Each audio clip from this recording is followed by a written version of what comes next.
22 जून को बल्लभगढ़ के रहने वाले जुनैद की चलती ट्रेन में हत्या कर दी गई थी। जबरदस्त बवाल मचा और 15 दिन बाद उसके मुख्य आरोपी को पुलिस ने धर दबोचा, वो भी 1000 किलोमीटर से भी ज्यादा दूर महाराष्ट्र के धुले से।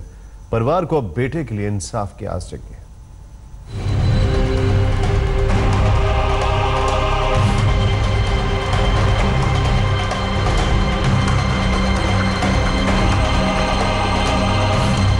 22 जून की शाम दिल्ली के करीब फरीदाबाद जिले में दिल्ली से मथुरा जा रही चलती ट्रेन में एक कत्ल ने पूरे देश में हड़कंप मचा दिया था। बल्लभगढ़ के पास असावती रेलवे स्टेशन के पास जुनैद नाम के शख्स की चाकुओं से गोदकर सरेआम हत्या कर दी गई थी।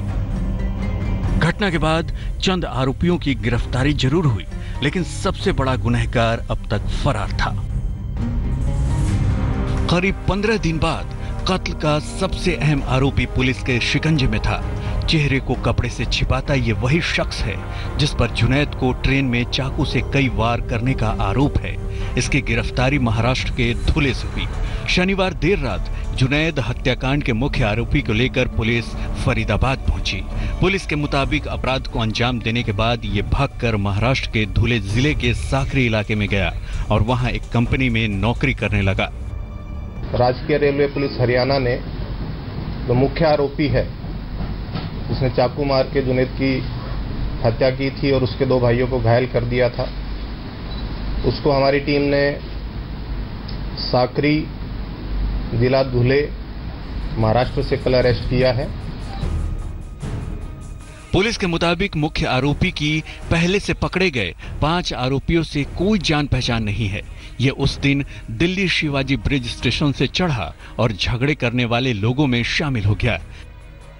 जानकारी के मुताबिक पुलिस ने गाजियाबाद से लेकर असावती तक 7 रेलवे स्टेशनों में चढ़ने वाले लोगों की जांच की। इसके लिए उस समय सभी स्टेशनों में चालू मोबाइल का डंप डेटा निकाला गया। फिर ये देखा गया कि इनमें कौन कौन से नंबर हैं जो इस रूट पर हर रोज एक्टिव रहते हैं, कौन सा नंबर हर रोज कहां से कहां तक सक्रिय रहता है। एक नंबर ऐसा मिला जो हर रोज दिल्ली से पलवल तक एक्टिव रहता था, लेकिन 22 जून को उसकी लास्ट लोकेशन असावती थी। उस नंबर पर फोन किया गया तो नंबर बंद मिला और बस यहीं से आरोपी की पहचान हो गई। उसकी उम्र लगभग 30 साल है और ये दिल्ली में किसी संस्थान में सिक्योरिटी गार्ड का काम करता है और शिवाजी ब्रिज जो रेलवे स्टेशन है दिल्ली का, वहां से उस दिन इसने ट्रेन को बोर्ड किया था। पुलिस के मुताबिक उनकी जांच में अभी तक बीफ की बात सामने नहीं आई है, लेकिन झगड़े के दौरान सांप्रदायिक छिटाकशी जरूर हुई। अब जुनैद के पिता आरोपी के लिए फांसी की मांग कर रहे हैं। अभी इंसाफ नहीं मिला है जी, अभी पकड़ा है वो कल। इंसाफ तो ऊपर वाले से दुआ करूंगा मैं, इंसाफ मेरे को मिले और सरकार इंसाफ दे और उनको कड़ी से कड़ी सजा मिले।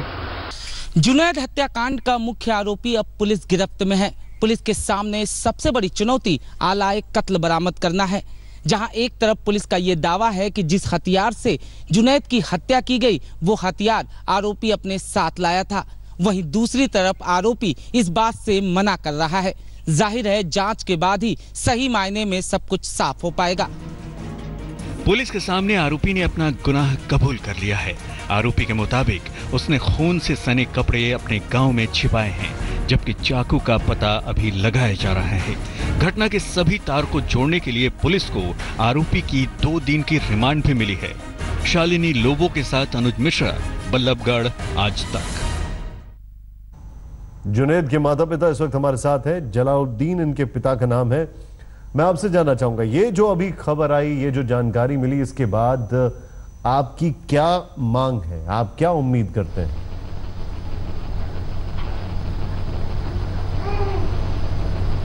देखो, आप मेरा कहना से ज़्यादा जानने वाला हैं, क्योंकि आप भी अपनी माँ का बेटा हैं और सब कुछ जानते हैं। आपके भी बच्चे हैं। मेरा 3 बेटा जख्मी, सीरियस, दुनिया से रुखसत होगा। इससे बढ़कर और क्या होगा जो एक माँ का बच्चा 3-3 हाथ तंग आ जाते हैं और पूरी रेल में कोई बचाने वाला नहीं कह सकता कि इन्हों को ऐसी मारपीट क्यों होती है, कहाँ परेशानी है। आपकी अगर कोई अहम चीज़ है और उसे फेंके या पकड़े या काटे या कोई भी हरकत करे तो आपको कैसा लगेगा? जब मेरा बेटा की दाढ़ी पकड़ी जा रही है और सिर की टोपी फेंकी जा रही है तो बच्चा है, मुँह से कुछ बोल भी सकता है, बड़ा भी कुछ कह सकता है।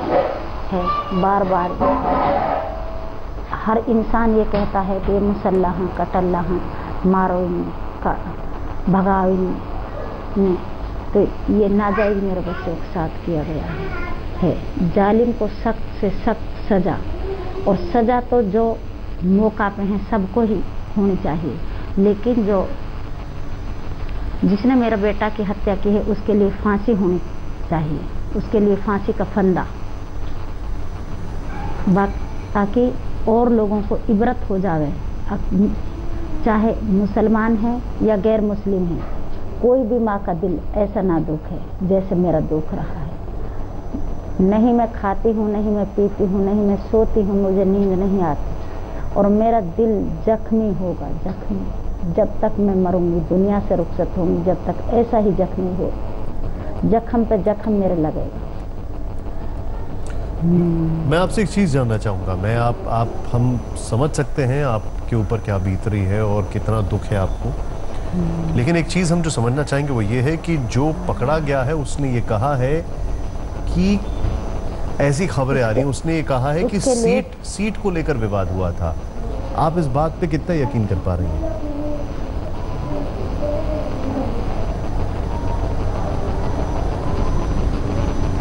सीट के ऊपर तो नहीं झगड़ा हुआ, सीट से दे चुका था मेरा बच्चा। चलो सीट के ऊपर सही, जैसे वह कह रहे हैं सीट के ऊपर सही, जब मेरा बेटा खड़ा होगा सीट पर और वो बैठेगा फिर काई बात को झगड़ा होगा। मेरा बेटा रोजा सू है, मैं गवाही दे रही हूँ, पूरा गांव गवाही दे रहा है। कलाम पाक उसने सुनाई है, जिस कलाम पाक में 30 पारा हैं और 6,66,686 आयत उसका सीना में मौजूद है। क्या वो झूठ बोल सकता है?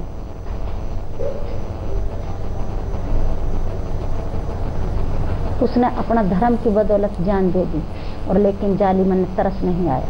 वो कहाँ भगे, कहाँ छुपे? इतने पब्लिक के सामने कोई बचाने वाला नहीं हो खड़े हुए, तो जालिमन को सजा होनी चाहिए और कातिल के लिए फांसी का फंदा होना चाहिए, ताकि जो छुपे हुए जालिम हैं उनको इबरत हो जाए। काई माँ बहन को, चाहे छोटी जाति है बड़ी जाति है, काई को दिल में ऐसा ना दुख है जैसे मेरा दुख है। अब मेरे बच्चे ये बोल रहे हैं कि हम पढ़ नहीं जाएंगे, हम घर से नहीं निकलेंगे, हमने डर लगता है, हमने चाकू छुरी चलता देख रहे हैं, आपस में हमें धक्का मुक्की मार रहे हैं लोग, हम नहीं जाएंगे। मैं ये कहती हूँ कि चाहे मैं भूखी बैठी हूँ लेकिन अपना बेटा को कहीं नहीं भेजूंगा। जलालुद्दीन साहब, जो आरोपी है अभी उसने क्या कहा ये तो मैंने आपको बताया। मैं समझना ये चाहूंगा कि जो और जुनैद के भाई हैं उनका क्या कहना है, क्या उनको भी लगता है ये आरोपी झूठ बोल रहा है? जी हाँ जी, बिल्कुल सरासर झूठ बोल रहा है ये। सच अभी उगल नहीं रहा है, उगलेगा सच। अच्छा, जो जानकारी है उसके मुताबिक ये जो आरोपी है ये जब पहले वहां पर विवाद शुरू हुआ तब तो शायद ये उसमें इसका कोई ताल्लुक ही नहीं था उससे। जब भी जो विवाद शुरू हुआ है, खबर ये भी आ रही है ये बाद में इस मामले में घुसा है और इसने चाकूबाजी की।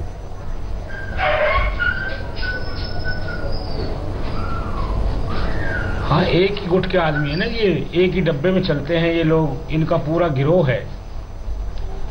चाहे ये ड्यूटी कर रहा है दिल्ली में, चाहे कोई ड्यूटी कर रहा है ओखला में, चाहे कोई कर रहा है फरीदाबाद में, ये फरीदाबाद से सारे ही इकट्ठे हो जाते हैं उस डिब्बे में, एक ही डब्बे में बैठ के जाते हैं, एक ही डब्बे में बैठ के आते हैं।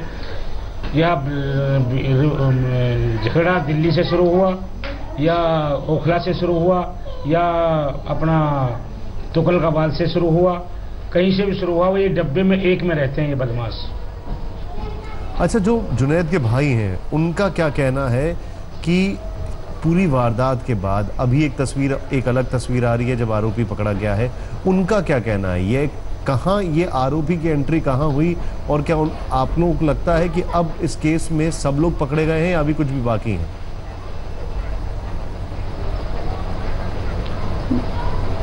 अभी मेन ये जो कातिल है ये तो पकड़ लिया है कल, और भी बाकी लोग हैं ना, अभी तो बाकी रह गए हैं, उनको भी पकड़ेगी पुलिस। नहीं, उनको भी पकड़ेगी। मैं ये जानना चाहता हूँ, ये विवाद को लेकर सबको पकड़ेगी। जो इनके भाई हैं उनका क्या कहना है? क्योंकि यहाँ पर एक कहानी जो आरोपी है वो कह रहा है कि सीट को लेकर विवाद हुआ था और कोई मामला खाने पीने का नहीं था इसमें, और एक कहानी कुछ और है इसमें। जो उनके भाई हैं उनका क्या कहना है? ये सब झूठ बोलते हैं। मेरा बेटा रोजासू है, 16 घंटा का रोजासू है। उनके भाई यही कहना चाहते हैं जो हमारे साथ हुआ उनके मौके पे हुआ, चक्कू छुरी जो मेरे बच्चे के सामने मेरे बेटा काटा गया, उनको भाई जो भाई कट रहा है उनके सामने, तो वो लोग कहे ये नहीं कहेंगे उनको सजा मिलनी चाहिए? वो कहेंगे नहीं क्या? वो भी नहीं, मैं ये जानना चाहता हूँ मेरे बेटे उनको कड़ी से कड़ी सजा मिले। और इस नहीं, मैं ये जानना चाहता हूँ वो भी क्या कह रहे थे? क्या वो भी कह रहे थे कि ये पूरा मामला बीफ को लेकर शुरू हुआ था? क्योंकि यहाँ पर जो आरोपी है वो अब सीट की बात कर रहा है। वो झूठ बोलते हैं, वो झूठ बोलते हैं। सर मेरी बात सुनिए, सीट पे तो हमारे बेटे बैठे थे, जब सदर बाजार से बैठ के चले तो सदर बाजार से गाड़ी खाली थी, ओखला से गाड़ी भर गई। ओखला से जब गाड़ी भरी तो वो पीछे से धक्का मारते हुए आए और एकदम शोर मचाते हुए आए। जब हमारे बच्चे उसने सीट पे बैठे हुए देखा तो उन्होंने कहा ये मुल्ला है, कटल्ले हैं, ये कैसे बैठे सीट पे खड़े हो? फिर हमारे बच्चे खड़े नहीं हुए। पुलिस ने जानकारी दी है कि जुनैद की मौत से बीफ का कोई लेना देना नहीं है। फिलहाल हत्या के पीछे की वजहों का खुलासा जांच के बाद होगा, लेकिन हम आपको 22 जून की उस घटना से विस्तार से बताते हैं और आखिर कैसे जुनैद और उसके परिवार की ईद की खुशियां हमेशा के लिए कत्ल कर दिया गया। अब शायद जुनैद के घर में कभी भी ईद की रौनक नजर नहीं आएगी। जब ईद से ठीक पहले घर के सबसे लाडले बेटे की भरी भीड़ के सामने हत्या कर दी जाए तो खुशियों से नाता टूटेगा ही। पिछले 15 दिन से इस शख्स की तलाश में पुलिस मारी मारी फिर रही थी। इस शख्स को तलाशने के लिए पुलिस ने इसका स्केच बनवाया था। इस पर 2 लाख रुपए का इनाम भी रखा था। स्टेशन के आसपास 15 दिन में करीब 700 लोगों से पूछताछ की गई थी। आपको हम 22 जून की उस काली तारीख का सच भी बताएंगे जिस दिन जुनैद का दर्दनाक कत्ल किया गया। 22 जून को जुनैद और उसके भाई दिल्ली से ईद की खरीदारी कर घर लौट रहे थे। दिल्ली के ओखला से आरोपी भी उसी ट्रेन में सवार हुए। बल्लभगढ़ के पास जुनैद का आरोपियों से पहले सीट को लेकर झगड़ा हुआ और फिर सांप्रदायिक टीका टिप्पणी होते होते मामला मारपीट तक पहुंच गया। झगड़े में आरोपियों ने जुनैद और उसके भाइयों पर चाकुओं से हमला कर दिया। उसी हमले में जुनैद की मौत हो गई, जबकि उसके 2 भाई घायल हो गए। पुलिस के मुताबिक ये वही शख्स है जो 22 जून को जुनैद की हत्या को अंजाम देने के बाद असाउती रेलवे स्टेशन से बाइक पर सवार होकर भागा था। सीसीटीवी की तस्वीरों में वो बाइक पर सबसे पीछे बैठा दिख रहा है। जुनैद की हत्या से परिवार और पूरे गांव में जबरदस्त गुस्सा है। घटना के बाद गांव के किसी भी शख्स ने ईद का त्योहार नहीं मनाया। ईद के दिन सभी लोगों ने काली पट्टी बांधकर काली ईद मनाई। नेताओं के लिए जुनैद का गांव एक सियासी पर्यटन स्थल बन गया था। हालांकि मुख्य आरोपी की गिरफ्तारी के बाद अब परिवार को इंसाफ की थोड़ी आस जगी है। पूरा परिवार फांसी से कम पर राजी नहीं है। सजा तो कठोर होनी ही चाहिए जिससे आगे जुनैद हत्याकांड जैसी घटनाओं में कमी आ सके। शालिनी लोबो के साथ अनुज मिश्रा, बल्लभगढ़ आज तक। जुनैद का परिवार इस वक्त हमारे साथ है, जुनैद की माता जी और जुनैद के पिताजी। मैं आपसे जानना चाहूंगा, परिवार में बताया यह जाता है कि अभी जुनैद के जो 2 भाई हैं वो काफी खौफजदा हैं, वो घर से नहीं निकलना चाहते हैं, वो कहीं जाना नहीं चाहते हैं। क्या ये बात सही है?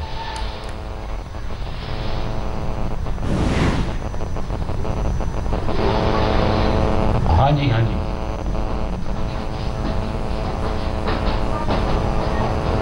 हेलो। हाँ, लेकिन उनको अब क्या, आपको कहीं से ऐसा नहीं लगता है कि एक घटना हो गई है लेकिन बार बार ऐसी घटनाएं नहीं होंगी? क्या आपको ऐसा लगता है या आपको ऐसा लगता है कि ये अगर एक बार हो सकता है तो ये बार बार भी हो सकता है?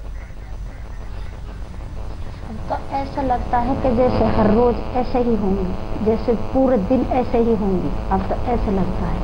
अब हमारे बच्चे और हम और गांव वाले सब ऐसे कह रहे हैं कि दिल ऐसा कहता है कि जब बाहर निकलेंगे ऐसे ही कत्ल होंगे।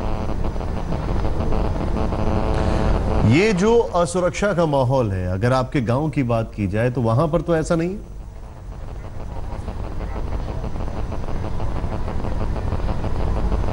गांव में तो ऐसे झगड़ा होते ही नहीं है। गांव में गैर मुस्लिम भी हैं, मुसलमान भी हैं, हर तरह के हैं, लेकिन ऐसे ना हो या कि ऐसे कई छोटी भी ना हुई लड़ाई, छोटी भी ना हुई, छोटी भी ना हुई, ये तो बहुत बड़ा है। मुझे बताइए, प्रशासन से, सरकार से, पुलिस से क्या कहना चाहेंगे आप लोग? बस मैं यही कहना चाहती हूँ कि जो देखने वाले हैं उनके लिए सजा, और जो ज़्यादा करीबी हैं उनके लिए सजा, और जो जिसने मेरे बेटा की हत्या की है उसके लिए फांसी का फंदा, ताकि लोगों को इबरत हो जाए। मेरा तो बेटा गया, लेकिन आइंदा और लोग ऐसे ना करना पाएं। जो छुपे हुए हैं जालिम, वो ने पता लगे, उन्हों को फांसी लगी है, तो हम ये काम करेंगे, ये हरकत करेंगे तो हमारे भी ऐसे ही बच्चे रह जाएंगे जैसे उनके रहे, हम भी यही सजा पाएंगे। अच्छा, मुझे एक मेरा चीज 3 बेटा जी, मैं माँ और 3 बेटा को एक साथ देख रही हूँ। आपके माँ है, आपको देख के कितनी खुश होती होगी जब देखती होगी। जो आपकी बीवी है वो आपको देख के कितनी खुश होती होगी। जो मेरा बेटा सीरियस है साकिर, उसके 2 बच्चे हैं, बीवी है, रात दिन रोती है, रात दिन घबराती है।